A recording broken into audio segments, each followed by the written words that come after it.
فساد ہے۔ اسی طریقے سے آسمان اور اس کی بلندی اور زمین اور اس کی پستی، ایک فرش کے مانند بچھی ہوئی زمین، آپ اس کے پاؤں تلے وہ جو آیا ہے چلو اب اس کے کندھوں کے مابین، اس کے مابین ہم چل پھر رہے ہیں۔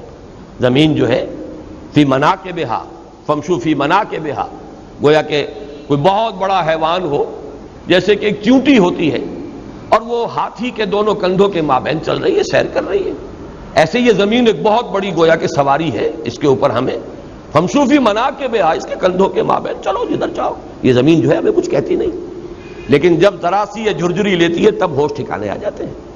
ایک جھٹکا آتا ہے زلزلے کا اور معلوم ہوتا ہے کہ ہم کہاں ہیں، معلق ہیں، نہ ہاتھ باغ پہ ہے نہ پا ہے رکاب میں، ہمارے قدموں تلے کیا شے ہے، زمین نہیں ہے، وہ تو کہیں ہل گئی۔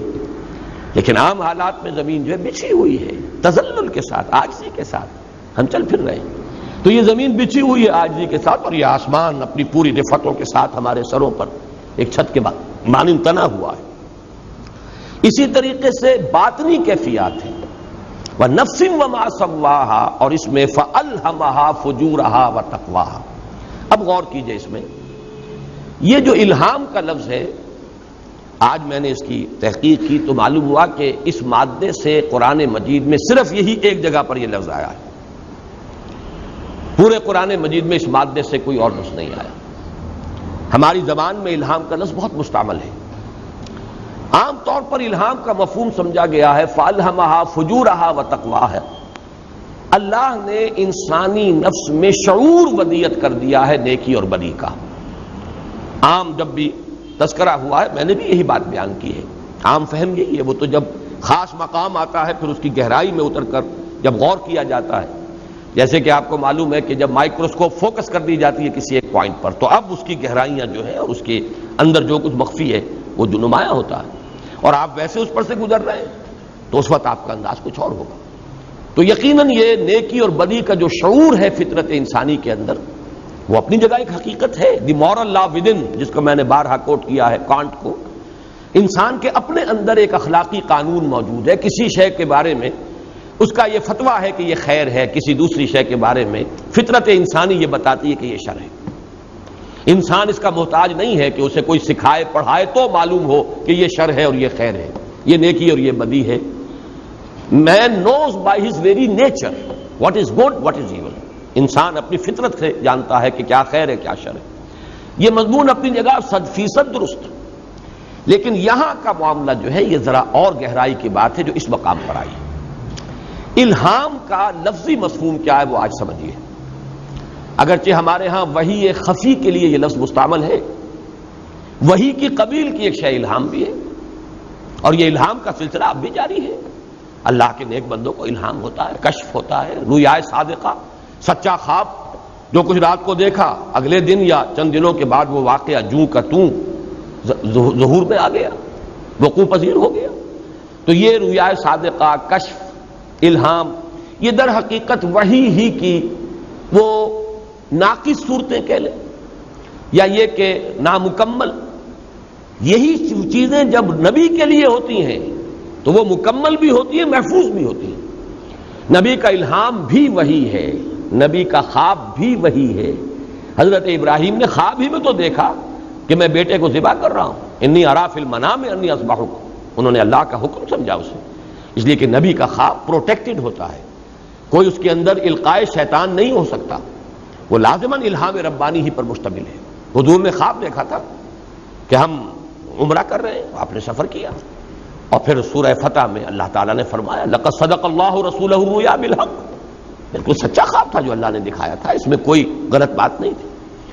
لیکن ایک ہے وحی نبوت، وحی جلی، اس کا ایک ایک حرف محفوظ ہوتا ہے، ایک ایک لفظ، وہ وربل ریولیشن ہے، وہ وحی باللفظ ہے، اور میری رائے یہ ہے کہ وہ بواسطہ فرشتہ ہی آتی ہے، اور جب وہ نازل ہوتی تھی انبیاء پر، ہوتی ہے نہیں کہہ رہا، اب تو سلسلہ بند ہو چکا قیامت تک کے لیے، حضور پر ختم نبوت کے بعد اب وحی نبوت کی کھڑکی بند ہے تا قیام قیامت۔ وہ جب وحی آتی تھی تو شیاطین پر پہرے لگ جاتے تھے، جیسا کہ ہم پڑھ چکے سورہ جن میں تفصیل کے ساتھ آ چکا ہے، کہ پھر یہ کہ اس کے اندر کہیں وہ اس میں سے اچک نہ لے جائیں، کہیں اس کے اندر کوئی شے داخل کرنے کی کوشش نہ کریں۔ فرشتوں کی فوجیں آتی تھیں 70,000 فرشتوں کے جلوں میں بعض روایات سے معلوم ہوتا ہے کہ سورۃ الانعام نازل ہوئی ہے، جب حضرت جبرائیل لے کر اترے ہیں تو 70,000 فرشتے ان کے ساتھ تھے۔ اور یہ سورۃ الجن میں آیا ہے کہ جب وہ آتی ہے تو ہم ان کے سامنے اور پیچھے ہم اس کے لیے پورے پہرے کا انتظام کر دیتے ہیں۔ تو یہ ہے وحی نبوت جس کا دروازہ بند ہو چکا۔ تو اس سے کم تر وحی جو ہے نبی کو بھی آتی تھی تو وہ محفوظ ہوتی تھی، قطعی ہوتی تھی، اس میں کسی شک و شبے کی گنجائش نہیں تھی، لیکن وہ غیر انبیاء کو بھی آتی ہے، اس کے لیے لفظ وحی کا بھی اطلاق ہو جاتا ہے، جیسے کہ حضرت موسیٰ کی والدہ کو اس کے لیے لفظ وحی آ گیا، وہ نبی تو نہیں تھی۔ یا جیسے فرمایا وَأَوْحَيْتُ إِلَى الْحَوَارِيِّينَ، حضرت مسیح کے حواریین کو اللہ فرماتا ہے، یعنی میں نے ان کے دل میں ڈال دی یہ بات کہ اب میرے اس رسول پر ایمان لاؤ، ان آمنوا بی بے رسولی، ایمان لاؤ مجھ پر اور میرے رسول پر۔ اسی طریقے سے وحی کا لفظ آ جاتا ہے اوحیٰ ربک الی النحل، شہد کی مکھی کو وحی کی۔ یہ تمام الفاظ جو ہے وحی کا اطلاق مجازن ہوگا، اور اس کے میں نے عرض کیا ہے کئی مرتبہ کہ یہ ہدایت ربانی کے مختلف مراحل ہیں، جبلی ہدایت بھی ہے، جبلی ہدایت کے لیے بھی لفظ وحی آ گیا، لیکن الہام جو ہے وہ وحی نبوت سے کم تر جو چیزیں آ سکتی ہیں انسان کو، غیر نبی کو بھی مل سکتی ہیں، ان میں کشف ہے، رؤیا صادقہ ہے، الہام ہے، تحدیث ہے۔ اللہ تعالیٰ کلام کرتا ہے، محدث کہتے ہیں اس سے وہ شخص جس سے اللہ کلام کرے، جیسے کہ حضور نے فرمایا کہ ہر نبی کے امتیوں میں محدث ہوتے ہیں، محدث نہیں، محدث تو وہ ہیں جو ماہرین حدیث ہیں، علماء ہیں، ائمہ حدیث ہیں، جنہوں نے محنتیں کی ہیں۔ آج ہم محدث کہتے ہیں جو عالم حدیث ہیں۔ محدث جس سے کہ اللہ تعالیٰ گفتگو کرتا ہے، کلام کرتا ہے۔ حضور نے فرمایا ہر نبی کی امت میں محدث ہوتے ہیں، اور میری امت کا محدث عمر ہے رضی اللہ تعالیٰ، اللہ اس سے کلام کرتا ہے۔ تو ایک تو الہام کا مفہوم یہ، لیکن آج لفظی معنی ذرا سمجھیے، اس کا جو ثلاثی مجرد میں آئے گا لہما، لہما کا معنی ہے کسی شے کو چپکے سے نگل جانا۔ یہ جب میں غور کر رہا تھا اس کی لغوی اصل پر، تو یہ بعض آپ نے جاسوسوں کی جو حالات آتے ہیں ان کی کہانیاں، اس میں آتا ہے کہ جو اہم جاسوس ہوتے ہیں ان کو کوئی کیپسولز دیے گئے ہوتے ہیں زہر کے، انسٹنٹینیس ڈیتھ کے لیے، اور بسا اوقات وہ اپنے منہ میں رکھتے ہیں کہ جیسے ہی گرفتار ہو اسے نگل جائے خاموشی سے، اس لیے کہ ٹارچر کے ذریعے سے ان سے کوئی راز اگلوا نہ لیے جائیں۔ تو یہ کام ہوتا ہے، خاموشی سے چپکے سے کوئی چیز نگل جانا، یہ ہے لہما۔ اسی کے لیے جو لفظ آتا ہے جو علماء لغت ہیں انہوں نے بلع یا ابتلع، ان دونوں کا ایک ہی مفہوم ہے، کسی چیز کو نگل جانا۔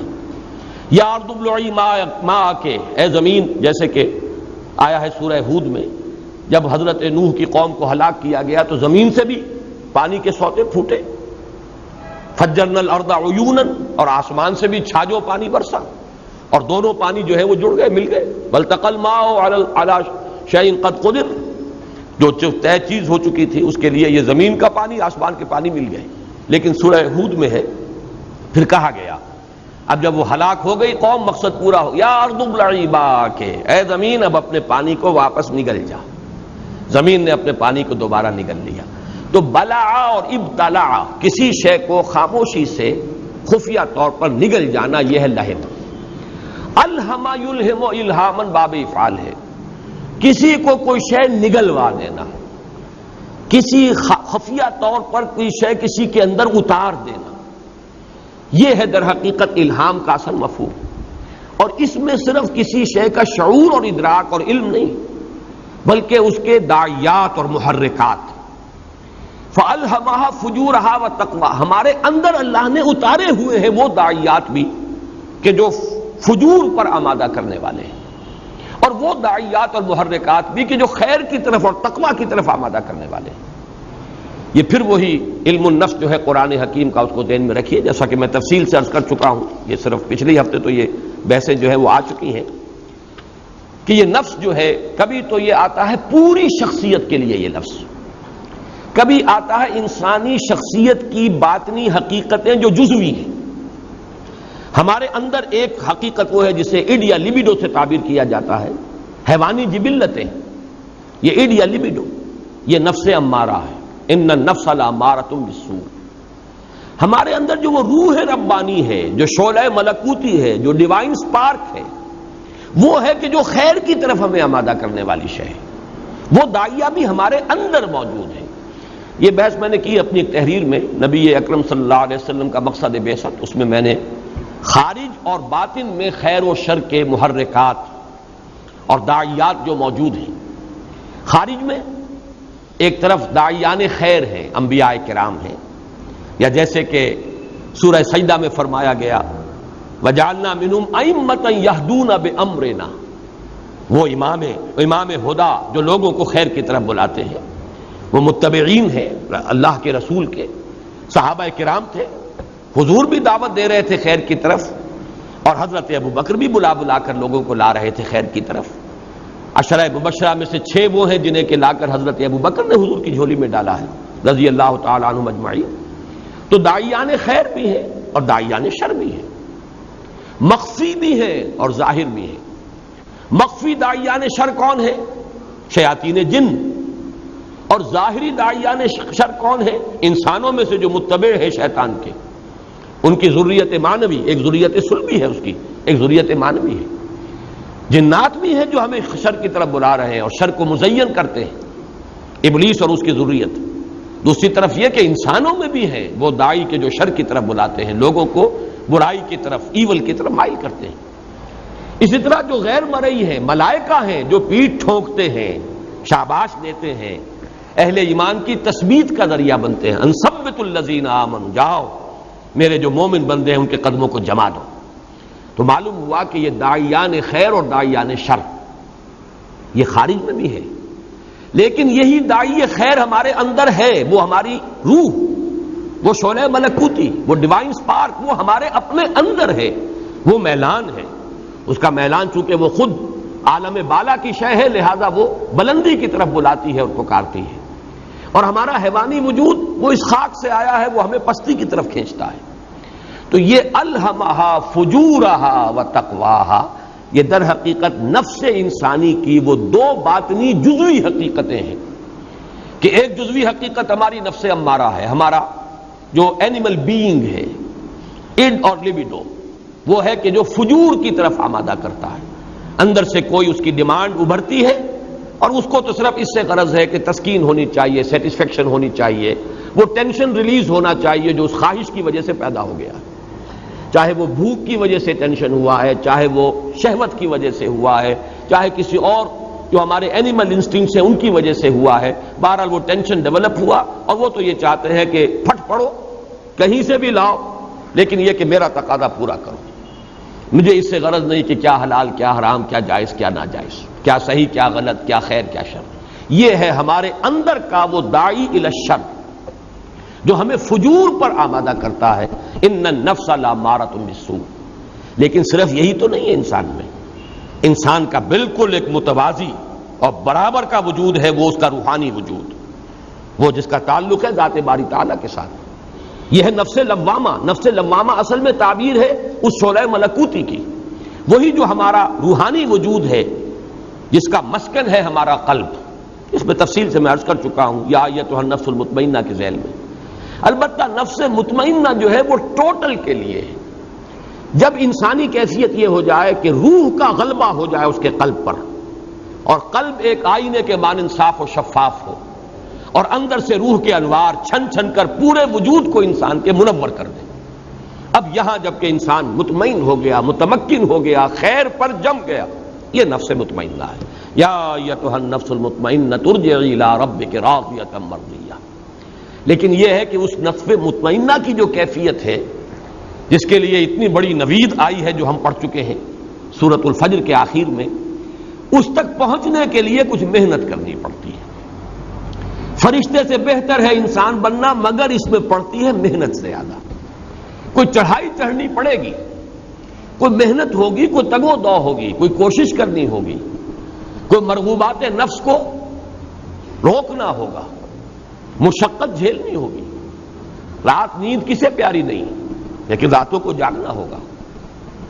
سحر اللیالی، جیسے کہ حضرت علی رضی اللہ تعالیٰ عنہ کی طرف ہی منسوب ہے وہ اشعار، کہ جو شخص بھی چاہتا ہے بلند کوئی مقام حاصل کرنا، وَمَن طَلَبَ الْعُلَا سَحِرَ اللَّيَالِي، یغوث البحر من طلب اللعالی، جو شخص موتی کا طلبگار ہوتا ہے، موتی حاصل کرنا چاہتا ہے، اسے بحر کے اندر، سمندر میں غوطہ لگانا ہوگا. کھڑے رہو کناروں پر تو موتی کہاں سے مل جائے گا. یغوث البحر من طلب اللعالی ومن طلب العلا سحر اللیالی، جو کوئی بلند مرتبہ حاصل کرنا چاہتا ہے اسے راتوں کو جاگنا پڑتا ہے. تو برن مڈ نائٹ آئل، آپ کو لیمپ جلانا پڑے گا، تیل اس میں جلانا پڑے گا، اپنے اس لیمپ کے اندر بھی اور اپنے وجود کا تیل بھی جلانا پڑے گا. وہ شعر میں پچھلی مرتبہ آپ کو سنا چکا ہوں کہ تو اے مسافر شب خود چراغ بن اپنا، کر اپنی رات کو داغے جگر سے نورانی. تو یہ ہے سلوک، یہ ہے ایک محنت، یہ ہے ایک مشقت. اسی کو عمل صالح کہا گیا، الا الذین آمنوا وعملوا الصالحات. یہ اسی کی ایک تعبیر ہے. وَنَفْسٍ وَمَا سَوَّاهَا، اور قسم ہے نفس انسانی کی اور جو اسے بنایا اور تسویہ کیا، اس کا توازن پیدا کیا. صرف اگر داعی شر ہی ہوتا ہمارے وجود میں تو ہم نرے حیوان ہوتے، اور اگر صرف داعی خیر ہوتا تو ہم صرف فرشتے ہوتے، انسان نہ ہوتے. پھر انسان جو ہے فرشتے سے بہتر ہے انسان بننا. کیوں بہتر ہے؟ کہ داعی شر جو ہے اس کو دبانا، اس پر قابو پانا، اسے اپنے کنٹرول میں لانا، اس کے لیے اپنی خودی کو تقویت دینا، اپنی انا کو، اپنی ایگو کو، بلکہ اپنی سپر ایگو کو اتنا قوی بنا لینا کہ اڈ یا لیبیڈو وہ آپ کو اپنا غلام نہ بنا لے. اس کے لیے محنت کرنی پڑے گی. یہ ہے در حقیقت جو اگلی دو آیتوں کا مضمون ہے. وَنَفْسٍ وَمَا سَوَّاهَا، یہ جو دونوں داعیات رکھ دیے نفس انسانی کے اندر، اب اس کا امتحان ہے. قد افلح من زکاها وقد خاب من دساها، کامیاب ہو گیا جس نے کہ اس کو پاک کر لیا. میں تفصیل ذرا بعد میں عرض کروں گا. ناکام ہو گیا جس نے اسے دبا دیا. پہلی بات یہ نوٹ کر لیجئے کہ اکثر حضرات کے نزدیک یہی دو آیات مقسم علیہ ہیں. ساری قسمیں در حقیقت اسی کے لیے استشہاد، کہ جیسے زمین اور آسمان کا فرق ہے، جیسے رات اور دن کا فرق ہے، جیسے سورج اور چاند کا فرق ہے، جیسے تمہارے اپنے اندر نیکی اور بدی کے داعیات موجود ہیں، محرکات موجود ہیں، یہ سب اس پر گواہ ہیں کہ جیسے یہ خارج میں جو مختلف تضادات ہیں یہ مل کر کوئی کام کرتے ہیں، اسی طریقے سے تمہارے اندر جو یہ دو داعیات متضاد رکھ دیے گئے ہیں، انہی کی کشمکش سے تم اوپر چڑھو گے. اگر صرف ایک داعی خیر ہوتا روحانی وجود تو فرشتہ ہے، اس کا کوئی کمال ہی نہیں. کیا کمال ہے اس کا؟ اس میں نفس ہے ہی نہیں، اس میں شر کا کوئی تقاضا ہے ہی نہیں. تو وہ پاک دامن ہے تو پاک دامن ہی ہے، اس میں اس کا کوئی کمال نہیں ہے، کوئی کریڈیٹیبل نہیں ہے اس کے لیے معاملہ کہ وہ پاک دامن ہے، اس لیے کہ اس کو تو وہ نفس لگا ہوا ہی نہیں ہے، نہ بھوک ہے، نہ بطن ہے، نہ فرج ہے، نہ اس کے تقاضے ہیں. وہ تو روح ہی روح ہے اس اعتبار سے. اور اگر صرف ہوتا ہمارے اندر نفس امارہ، ایڈ اور لیبیڈو تو ہم حیوان ہوتے، پھر اشرف المخلوقات کیسے بنتے؟ یہ دونوں تقاضے ہمارے اندر رکھے گئے ہیں، اندر ہمیں کشمکش میں مبتلا کیا گیا ہے. وہ کشمکش خیر و شر جو خارج میں ہو رہی ہے، ستیزہ کار رہا ہے ازل سے تائب روز، چراغ مصطفی سے شرار بولہبی. تاریخ کی بھی یہ تعبیر ہے ہماری. خیر و شر کی کشمکش ہے جو جاری رہی ہے آدم سے لے کر این دم تک، بلکہ آخری وقت تک جاری رہے گی. یہ خیر و شر کی کشمکش ہمارے اندر بھی ہے. یہی کشمکش ہے جو آپ کو اوپر اٹھائے گی. بڑا سادہ اور بہت ہی عام شعر ہو گیا ہے جسے کہ عام طور پر پڑھا جاتا ہے، لیکن مضمون اس کا بڑا گہرا ہے. تندی باد مخالف سے نہ گھبرا ہے عقاب، یہ تو چلتی ہے تجھے اونچا اڑانے کے لیے. نفس کے یہ تقاضے ہیں، انہیں کا مقابلہ کرو گے تبھی تو تمہارا مقام اور مرتبہ کو ظاہر ہوگا، معلوم ہوگا تمہارے اندر کیا کچھ ہے، تمہارے اندر اللہ نے کیا خیر رکھا ہے. اگر یہ ہے ہی نہیں، کوئی چیلنج ہی نہیں، اگر کوئی شر کا اندر سے تقاضا ہی نہیں، تو بس ٹھیک ہے جیسے فرشتے ہیں. وہ تو جب اللہ تعالیٰ نے فرمایا تھا، ارادہ ظاہر فرمایا تھا فرشتوں کے سامنے، وَإِذْ قَالَ رَبُّكَ إِنِّي جَاعِلٌ فِي الْأَرْضِ خَلِيفَةً قَالَ رَبُّكَ لِلْمَلَائِكَةِ إِنِّي جَاعِلٌ فِي الْأَرْضِ خَلِيفَةً قَالُوا أَتَجْعَلُ فِيهَا مَن يُفْسِدُ فِيهَا وَيَسْفِكُ الدِّمَاءَ وَنَحْنُ نُسَبِّحُ بِحَمْدِكَ وَنُقَدِّسُ لَكَ. یہ تو ہو ہی رہا ہے، تقدیس اور تسبیح اور تحمید، یہ تو ہم خادم ہیں، بجا لا رہے ہیں آپ کے ہر حکم کو. لیکن یہ کہ اگر کسی کو آپ نے اختیار دے دیا اور خیر کے ساتھ شر کا بھی داعیہ اس میں رکھ دیا، تو ظاہر بات ہے جہاں خیر کے برابر ہونے کا اور برابر ہونے کا اگر کوئی امکان ہے تو وہاں شر کے برابر ہونے اور بروئے کار آنے کا بھی اتنا ہی امکان ہے. تو فساد ہوگا، خونریزی ہوگا. یہ ہے در حقیقت وہ مضمون افلح من زکاہا وقد خاب من دساہا. اکثر حضرات کے نزدیک مقسم علیہ یہ ہے. اس میں چونکہ لام تاکید نہیں آیا، عام طور پر مقسم علیہ لام تاکید کے ساتھ آتا ہے. لقد خلقنا الانسان فی احسن تقویم. اس اعتبار سے ان الانسان لفی خسر لام یہاں نہیں ہے. اس وجہ سے جو بہرحال لغوی اعتبار سے بہت اونچا مقام رکھتے ہیں امام زمخشری رحمہ اللہ صاحب تفسیر کشاف، انہوں نے کہا ہے کہ یہ مقسم علیہ نہیں ہے بلکہ مقسم علیہ محذوف ہے آگے، اور اس کی مناسبت زیادہ ہے اگلے جو مضمون آ رہا ہے قوم سمود کی ہلاکت اور بربادی کا. کذبت سمود بطغواہا اذ انبعث اشقاہا الی آخر السورہ، یہ جو مضمون آیا ہے اس کی مناسبت سے وہ سمجھتے ہیں کہ یہاں مقسم علیہ محذوف ہے کہ یقیناً اے قریش تم بھی ہلاک کیے جاؤ گے جیسے کہ قوم سمود ہلاک کی جا چکی ہے. اور اس میں اگرچہ انہوں نے تو کوٹ نہیں کیا ہے، یہ میں نے زمخشری سے نہیں یہ چیز دیکھی ہے، لیکن امام رازی نے زمخشری کی اس رائے کو بیان کیا ہے. اور مولانا اصلاحی صاحب نے اسے، ہمارے اس دور کے جو مفسرین ہیں ان میں سے انہوں نے اسے ترجیح دی ہے کہ قد افلح من زکاہا وقد خاب من دساہا یہ مقسم علیہ نہیں ہے، یہ تو بیان ہے اسی کا. وَنَفْسٍ وَمَا سَوَّاهَا فَأَلْهَمَهَا فُجُورَهَا وَتَقْوَاهَا قد افلح من زکاہا وقد خاب من دساہا، یہ اسی کا ایک بیان ہے. اور محذوف جو ہے یہاں پر مقسم علیہ وہ یہ ہے تم لازماً لَتُهْلَكُنَّ، تم لازماً ہلاک کر دیے جاؤ گے جیسے کہ سمود کا معاملہ ہو چکا ہے. تو مجھے ان کی تائید میں ایک بات نظر آئی ہے کہ اس اعتبار سے گویا کہ مشابہت ہے وَالْعَصْرِ إِنَّ الْإِنسَانَ لَفِي خُسْرٍ. تو گویا کہ ان الانسان لفی خسر، انسان ہلاکت اور بربادی اور تباہی کا خطرہ مول لے رہا ہے اگر وہ اس نفس کا تزکیہ نہیں کرتا اور اپنے نفس کو اس نے دبا دیا ہے مٹی کے اندر. تو یہ ہے ایک رائے، لیکن میرے نزدیک زیادہ رائے جو جمہور کی رائے ہے، اکثر حضرات کی رائے ہے، اور انہوں نے اس کا جواب یہ دیا ہے کہ چونکہ قسموں کا سلسلہ بہت طویل ہو گیا اس لیے وہ لام تاکید کی یہاں ضرورت نہیں رہی، وہ گویا کہ وہ محذوف ہے لام تاکید، نہ یہ کہ مقسم علیہ محذوف ہو. یہ رائے ہے اور میں اسی کا قائل ہوں. اس اعتبار سے میرے نزدیک قسمیں ہیں والشمس وضحاها والقمر اذا تلاها والنهار اذا جلاها والليل اذا يغشاها والسماء وما بناها والارض وما طحاها ونفس وما سواها فالهمها فجورها وتقواها قد افلح من زکاها وقد خاب من دساها.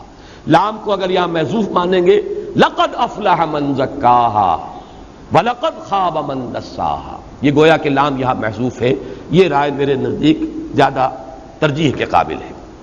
اب غور کیجئے، ایک تو وہ بات واضح ہو گئی کہ جیسے خارج میں بظاہر متضاد جو فینومینا ہے وہ مل جل کر ایک کام کر رہے ہیں. اس زمین کے اوپر نباتات کا سارا سلسلہ، آسمان اور زمین مل جل کر، اوپر سے پانی برستا ہے، زمین اپنے خزانے نکال دیتی ہے. اسی طرح رات اور دن ہے جس سے کہ یہ نظام چل رہا ہے. اسی طریقے سے تمہارے اندر خیر و شر کے داعیات ہیں، تقاضے ہیں، بڑے زوردار ہیں. تمہارے اندر نفس امارہ بھی ہے اور نفس لوامہ بھی ہے جو روح ملکوتی سے عبارت ہے. اب ان سب کا جیسے کہ خارج میں چیزیں مل جل کر کام کرتی ہیں، اسی طرح تمہاری ترقی اور تمہارے احسن تقویم پر پہنچنے کا راستہ جو ہے اور تمہارے لیے نفس مطمئنہ کا مقام حاصل کرنا، اس کا راستہ یہ ہے کہ قد افلح من زکاہا وقد خاب من دساہا. اب یہاں نوٹ کیجئے کہ فلاح کا لفظ کئی مرتبہ بیان کر چکا ہوں، یہاں پھر واضح کر دوں. فا لام ہا کا مادہ آتا ہے کوئی چیز پھاڑ کر کچھ چیز نکال لینا. زمین میں خزانہ دبا ہوا، آپ نے زمین کھودی اور خزانہ نکال لیا. اسی لیے یہ لفظ آتا ہے کسی چیز کو توڑنے کے لیے، پھاڑنے کے لیے. چنانچہ ان الحدید بالحدید یفلح، لوہا لوہے سے کاٹا جاتا ہے، لوہا لوہے سے کٹتا ہے. ان الحدید بالحدید یفلح. فلاح کہتے ہیں کسان کو کہ وہ اپنے ہل کی نوک جو ہے اس سے زمین کے دھرتی کے سینے کو چیرتا ہے اور اس کی زمین کو تلپٹ کرتا ہے. نیچے کی مٹی اوپر آتی ہے، اوپر کی نیچے جاتی ہے. یہ فلاح ہے. فلاحین کی تحریک مصر میں، ہمارے ہاں کی جو کسان تحریک ہے وہاں اس کو فلاحین کی تحریک کہا جاتا ہے. اچھا، فلاح تو ہوا پھاڑنا، افلح پھاڑ کر نکال لینا، کوئی شے برآمد کر لینا۔ قد افلح من زکاہا، اسی لیے میں نے کئی مرتبہ آپ کو بتایا ہے کہ شاہ عبد القادر رحمۃ اللہ علیہ نے قد افلح المومنون کا ترجمہ بڑا پیارا کیا ہے۔ اس قدر قریب لے آنا عربی کا کسی لفظ کا جو اصل جو اس کا مفہوم ہے، اردو میں کسی ایک لفظ میں اس کو اس طریقے سے بات، کام نکال لے گئے اہل ایمان، کام نکال لے جانا۔ آپ کی کسی سے کوئی ضرورت ہے، آپ جا کر اس سے اس انداز سے ہینڈل کرتے ہیں کہ اپنا کام اس سے کروا لیتے ہیں۔ کام نکال لے گئے اہل ایمان، قد افلح المؤمنون الذین هم فی صلاتهم خاشعون والذین هم عن اللغو معرضون۔ تو فلاح کا یہ مفہوم ذہن میں رکھیے، اس کی جو لغوی اصل ہے اس کے اعتبار سے۔ اسی طرح زکا، تزکیہ، اس کا مفہوم کیا ہے؟ دو مفہوم اس کے اندر شامل ہیں۔ کوئی آلودگی ہے اس سے پاک کر دینا، اور نمبر دو کسی شے کو نشو و نما دینا، پروان چڑھانا۔ اس کے زکا کے مفہوم میں، تزکیہ کے مفہوم میں یہ دو مفہوم بنیادی ہیں اہل لغت کے نزدیک۔ انما، نمو کہتے ہیں کسی شے کا پروان چڑھنا، تو انما جو ہے کسی شے کو پروان چڑھانا، یہ بھی لفظ تزکیہ کا ایک مفہوم ہے۔ اور اس کو اس کے اندر جو بھی ملاوٹیں ہوں، امپیورٹیز ہوں، ان کو ہٹا کر صاف کر دینا۔ جیسے کہیں پر سونا ہے، اب سونا ملا جلا ہے، وہ دھات ہے اس کی جو نکل رہی ہے، اور اس میں امپیورٹیز ہے، آپ نے صاف کیا اور سونا جو ہے اس کو آپ نے علیحدہ کر لیا۔ لوہا ہے، لوہے کی بھی اور ہے، اس کو آپ نے صاف کیا اور لوہا برآمد کر لیا، لوہا صاف کر لیا۔ تو تزکیہ کے یہ دو مفہوم ہیں، کسی شے کو آلودگی سے پاک و صاف کر لینا اور کسی شے کو نشو و نما دینا، یہ دونوں مفہوم ہیں۔ اور یہ دونوں مفہوم جمع ہو جاتے ہیں ایک فینومینن میں کہ جس کو ہم میں سے ہر شخص جانتا ہے۔ باغ کا مالی، کوئی باغیچہ ہے، اس کا مالی ہے، وہ کیا کام کرتا ہے؟ تزکیہ کا لفظ کا اطلاق ہوتا ہے اس کے ایک فعل پر۔ اس نے کچھ پودے لگائے ہیں خود، وہ پودے چاہے پھولوں والے پودے ہوں، گلاب کا پودا لگایا، یا پھلوں کے پودے ہیں، اس نے آم کا جو ہے پودا لگایا، اب چاہتا ہے وہ پروان چڑھے، یہ گلاب کا پودا پروان چڑھے، اس میں گلاب کے پھول لگے، آم کا یہ درخت جوان ہو اور اس میں پھر آم لگے۔ ایک تو اس نے خود لگائے پودے، ایک جھاڑ جھکاڑ ہے، خود رو گھاس ہے جو اس کے آس پاس اگ جاتی ہے۔ اور یہ جو گھاس ہے، خود رو گھاس یا جھاڑ جھکاڑ، زمین میں جو بھی اس کی قوت نمو ہے اس کو اس میں سے حصہ لے رہا ہے، یہ گھاس بھی اس میں سے جذب کر رہا ہے، وہ قوت، وہ خوراک جو اس کے اندر موجود ہے اس میں سے اس نے حصہ لے لیا۔ فضا میں سے بھی آکسیجن کو وہ جذب کر رہا ہے۔ وہ کیا کرتا ہے کہ کھرپی ہاتھ میں لے کر اور ایسی چیزوں کو وہ کھود کر پھینک دیتا، تاکہ ساری قوت نمو جو زمین کی ہے وہ اس پودے کے حصے میں آئے جس کو میں چاہتا ہوں کہ پروان چڑھے۔ پوری فضا کے اندر جو بھی قوت موجود ہے وہ پوری کی پوری اس پودے کے لیے اویلیبل ہو، کوئی اور اس کا حصہ لینے والا اس میں سے موجود نہ ہو، اس لیے کہ یہ پروان چڑھے۔ اس عمل کا نام ہے عربی لغت میں تزکیہ۔ اب ان دونوں الفاظ کو جوڑ لیجئے، جب تک وہ آپ کے سامنے نہ ہو انسانی وجود کا مرکب ہونا، اس کا ایک حیوانی وجود ہے اور ایک اس کا روحانی وجود ہے۔ یہ روحانی وجود لپٹا ہوا ہے حیوانی وجود میں، مادی وجود، حیوانی وجود۔ ہمارا وزن اگر کوئی ہے تو آپ معلوم ہے وہ سارا وزن تو حیوانی وجود کا ہے، وہ روح کا تو کوئی وزن نہیں ہے، وہ تو عالم امر کی شے ہے، لیکن وہ مکمل روحانی وجود ہے، وہ لپٹا ہوا اس کے اندر، ملفوف ہے۔ اب جب تک کہ آپ اپنے اس حیوانی وجود کو پھاڑ کر اس میں سے اس کو برآمد نہیں کریں گے، اور جو آپ کی توانائیاں ہیں، آپ کی قوتیں ہیں جو حیوانی وجود کے تقاضے پورا کرنے میں لگی ہوئی ہیں، جب تک کہ اس کو ڈائیورٹ نہیں کریں گے روحانی وجود کی تربیت اور اس کے نشو و نما میں، تو آپ کا جو اصل وجود ہے، جو آپ کا مالک چاہتا ہے کہ آپ پروان چڑھیں، جس طور سے پروان چڑھیں، آپ جس مقام پر پہنچیں، مسجود ملائک ہونے کا مقام جو پوٹینشلی آپ کو حاصل ہے وہ آپ ایکچولی حاصل کر لیں، وہ ممکن نہیں ہے اس کے بغیر کہ اپنے وجود کو، حیوانی وجود کو پھاڑیں، اور اس میں سے جیسے گٹھلی پھٹتی ہے اور دو پتے جو ہیں آم کے نمودار ہوتے ہیں، پھر وہ پروان چڑھتے ہیں۔ دانا پھٹتا ہے، فالق الاصباح فالق الحب والنوا، دانا پھٹتا ہے، اس کے اندر سے وہ نکلتی ہے وہ سوئی جس کو آپ کہیں، یا چھوٹے سے وہ پتیاں۔ اسی طریقے سے یہ وجود حیوانی اس میں سے اپنے وجود حیوانی کو برآمد کرنا، نشو و نما دینا، ترقی دینا، یہ ہے قد افلح من زکاہا۔ اور آج پھر آپ کو بتا رہا ہوں کنفیوشس کا جملہ جو بارہا میں نے آپ کو سنایا ہے، چونکہ اس حقیقت کی تعبیر بہترین خوبصورت ترین الفاظ میں اس نے کی ہے، مین ان ہز اگنورینس، نہیں بلکہ یہ اپنشد کا جملہ ہے، man in his ignorance identifies himself with the material sheets which encompass his real self۔ اصل سیلف اندر ہے ایگو، ہمارا وجود روحانی، اس کے گرد یہ مادی غلاف ہیں، یہ وجود ہمارا، یہ جو بھی جسم جو ہے یہ در حقیقت اس کے گرد لپٹا ہوا ہے۔ ہماری جو اگنورنس ہے اور جہالت ہے وہ یہی تو ہے، ہم اس کو سمجھ لیتے ہیں کہ یہ میں ہوں، اور ہم بھول گئے کہ ہماری اصل حقیقت تو وہ ہمارا روحانی وجود ہے، ہماری جو بھی عظمت ہے اس کے اعتبار سے، اشرف المخلوقات ہے تو اس کی وجہ سے ہے، حیوانی وجود کی وجہ سے نہیں ہے۔ یہی چیز وہ ہے اگنورنس کا لفظ جو استعمال کیا ہے، مین ان ہز اگنورنس، اپنی جہالت میں، لا علمی میں، بے خبری میں انسان اپنے آپ کو ان مادی غلافوں سے تعبیر کر بیٹھتا ہے جن میں اس کی اصل حقیقت چھپی ہوئی ہے، اور اصل حقیقت کی طرف توجہ نہیں جاتی۔ یہ میں تفصیل سے بیان کر چکا ہوں سورہ حشر کے آخری رکوع کی جو آیت ہے، وَلَا تَكُونُوا كَالَّذِينَ نَسُوا اللَّهَ فَأَنسَاهُمْ أَنفُسَهُمْ، ان لوگوں کے مانند نہ ہو جاؤ جنہوں نے اللہ کو بھلا دیا تو اللہ نے انہیں اپنے آپ سے غافل کر دیا۔ وہ اپنا آپ کون سا ہے انسان کا؟ اپنے وجود حیوانی سے تو کوئی غافل نہیں، اس کو کھلانا پلانا نہلانا دھلانا کپڑے پہنانا خوشبو لگانا اچھے سے اچھے قیمتی سے قیمتی صابن لے کے آنا، ذرا اس میں تکلیف ہو جائے تو اعلیٰ سے اعلیٰ ڈاکٹر کے پاس پہنچ کر اس کا علاج معالجہ کرنا، ہر شخص لگا ہوا ہے۔ کون اپنے آپ سے غافل ہے؟ وہ اپنا آپ کچھ اور ہے جس سے انسان غافل ہو جاتا ہے، وہ اس کا وہ روحانی وجود ہے، اسے شعور ہی نہیں رہا۔ اور آج کا جیسا کہ میں نے بارہا کہا ہے، عہد حاضر کا سب سے بڑا المیہ، سب سے بڑی ٹریجڈی یہی تو ہے، انسان آپ کو محض حیوان سمجھ بیٹھا ہے۔ ڈارون کے نظریے نے جو تباہی پھیلائی ہے، جو در حقیقت یہ ہے کہ جب یہ بات سامنے آئی کہ انسان جو ہے وہ بھی حیوان ہی، ارتقاء یافتہ شکل ہے حیوانات کی، لوور اینیمل سے slightly at a higher level of evolution, that's آل۔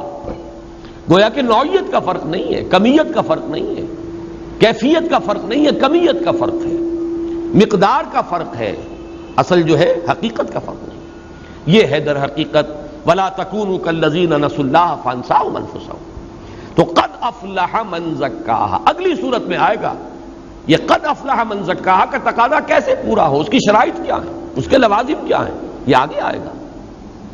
اب اس کو پھر بیلنس کیا ہے چونکہ برابر بات آ رہی ہے، الہمہا فجورہا و تقواہا۔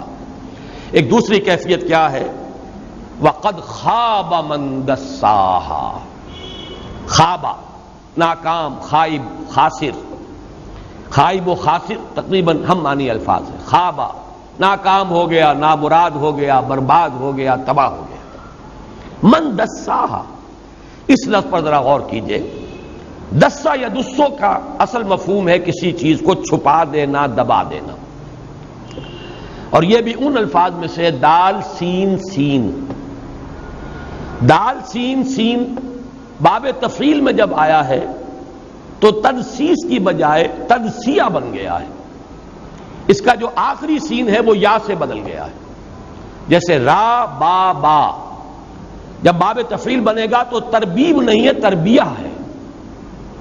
اسی طریقے سے لام با با، یہ تلبیہ، لبیک اللہم لبیک، لبیک لا شریک لک لبیک، مادہ تو ہے لام با با، لیکن باب تفعیل میں وہ تلبیہ بنا ہے، لبا یلبی تلبیتن، ربا یربی تربیتن۔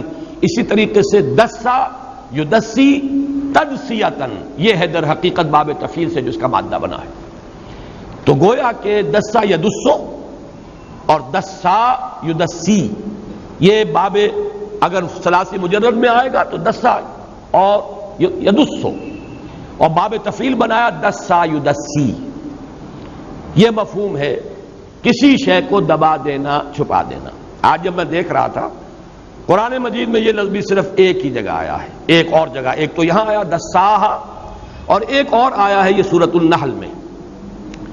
وہاں جو اس کا تذکرہ ہوا ہے اس کو ذرا نقشہ ذہن میں لے آئیے تو حقیقت بہت واضح ہو جائے گی۔ القرآن یفسر بعضہ بعضا، الفاظ کا بھی اگر اس اعتبار سے مطالعہ کیا جائے کہ اور کہیں یہ مادہ کہاں کہاں آیا ہے اور اس کے اندر کیا مفہوم ہے، تو اس سے آپ کو کسی خاص مقام پر جب وہی مادہ آتا ہے تو اس کے جو حقیقی مفہوم ہے اس پر روشنی ملتی ہے۔ چنانچہ وہاں نقشہ کھینچا گیا ہے اہل عرب کی وہ عادت کہ اگر کسی کے ہاں بیٹی ہو گئی، اسے خوشخبری دی گئی، لو بھائی مبارک ہو تمہیں اللہ نے بیٹی دی ہے، تو یہ بیٹی کا ہو جانا اس کے لیے خوشخبری نہیں ہوتی تھی۔ ایک عجیب ان کے ہاں غیرت کا ایک جاہلانہ ایک تصور تھا، یہ تو بڑی ہی یوں سمجھیے کہ بڑی مصیبت آ گئی ہے، بیٹی کا باپ بن گیا، توہین ہو گئی۔ اب وہ اس فکر میں رہتا تھا کہ میں اسے رکھوں اپنے پاس، اس بے عزتی کو برداشت کرتا رہوں، یا اسے مٹی میں دفن کر دوں۔ یہ جس کا سورۃ التکویر میں بھی ذکر آیا، وَإِذَا الْمَوْءُودَةُ سُئِلَتْ بِأَيِّ ذَنبٍ قُتِلَتْ، موعودہ زندہ دفن کر دینے والی کی جانے والی۔ چنانچہ سورۃ النحل کی آیت نمبر 59 ہے کہ جب اسے یہ خوشخبری ملتی ہے تو وہ سوچتا رہتا ہے أَيُمْسِكُهُ عَلَى هُونٍ أَمْ يَدُسُّهُ فِي التُّرَابِ، وہ اس کو اپنی ساری توہین اور ذلت کے باوجود بیٹی کو رکھے اپنے پاس، روکے رکھے، یا اسے مٹی میں دبا دے۔ يَدُسُّهُ فِي التُّرَابِ، مٹی میں دفن کر دینا بیٹی کا، یہ ہے دسا یا دسو کے لیے قرآن مجید میں جب یہ مادہ آیا ہے صرف دوسرے مقام پر ایک ہی جگہ پر مفہوم بعین ہی یہی مفہوم یہاں ہے، دساہا۔ ہمارا یہ وجود حیوانی خاکی الاصل ہے، مٹی سے بنا ہے۔ وہ جو انگریزی میں بھی آیا dust thou art to dust returnest، تو مٹی ہی تو ہو، مٹی میں چلے جاؤ گے۔ منہا خلقناکم وفیہا نعیدکم ومنہا نخرجکم تارۃ اخری، اسی میں سے ہم نے تمہیں پیدا کیا، اسی میں ہم تمہیں دوبارہ لے جائیں گے، اسی میں سے پھر تمہیں نکال لیں گے۔ وجود حیوانی کا اصل، اس کا منبع، اس کا سرچشمہ وہ تو یہ مٹی ہے۔ اس مٹی کے اندر اللہ نے اپنا نور جو ہے ودیت کیا ہے۔ غافل تو نرا صاحب ادراک نہیں ہے، بڑا پیارا شعر اقبال کا ہے، نور تجلی بھی اسی خاک میں پنہاں۔ میرا یہ وجود حیوانی خاکی ہے، لیکن اس خاک میں اور ایک اور حیوان کی خاک میں زمین و آسمان کا فرق ہے۔ اس میں اللہ کا نور تجلی ودیت کیا گیا ہے۔ ہمارا وجود حیوانی مٹی سے بنایا گیا، ہم نے مٹی سے بنایا، لیکن یہ کہ فرشتوں سے کہہ دیا تھا فَإِذَا خَلَقْتُ سَوَّيْتُهُ وَنَفَخْتُ فِيهِ مِن رُوحِي فَقَعُوا لَهُ سَاجِدِينَ، جب میں اس کا تسویہ کر لوں